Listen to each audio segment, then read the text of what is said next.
afternoon. Like you said, I'm James Nathaniel, but I go by Jamie. So from now on, call me Jamie. Okay. I know you're not. Like you said, well, like you see up here, I'm born and raised in Savannah, Georgia. A couple of facts about me: I'm an avid 49ers fan. We lost about an hour ago, so I was a little upset. But I had to go get me a cheese Danish, so I'm back in the game. Also, Florida State won the ACC championship yesterday, so father of one, that little guy over there, his name is Caliber. Right on. My little miniature pincher, he's a handful. I love him. It's adorable. How did I get into science? I think I might have been kind of different from most, like, 4 or 5 year olds, where everybody used to like cartoons and playing with toys. I used to like to watch MacGyver and had like a bunch of old batteries and duct tape and a ruler. I thought I would save the world with this. Like, that's what I really like to do. So I think that's what really got me into science and wanted to be an engineer. So as for my education, I went to Morehouse College in Atlanta, Georgia. Like I said, I liked MacGyver. I wanted to build stuff. When I was younger, when I got into high school, I really liked car audio. So I was like tearing up my car every weekend. Every weekend I was at the flea market, just spending all my little money on speakers, amplifiers, capacitors, and all that stuff.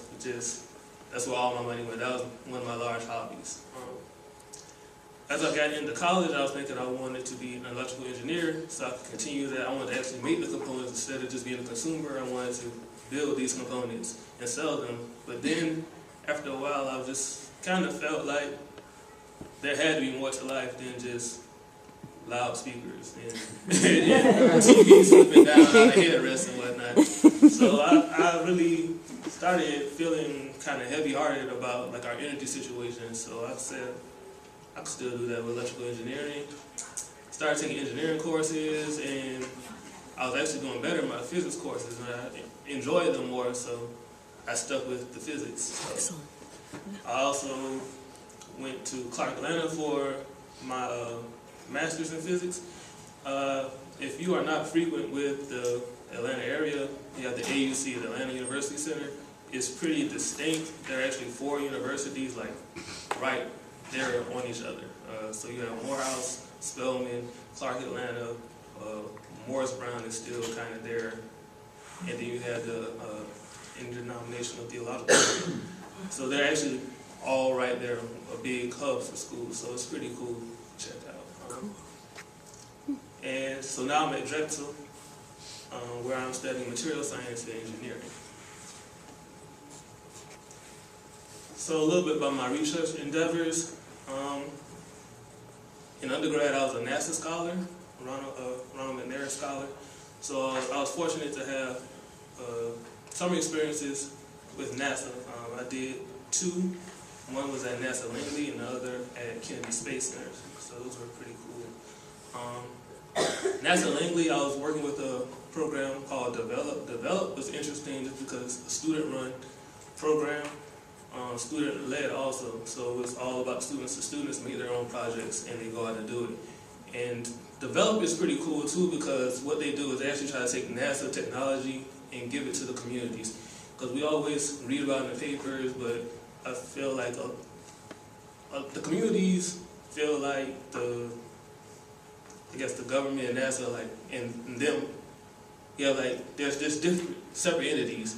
So we actually tried to bring the technology to the people and say, like, this is how we can use it. Oh man, so let me get some pictures.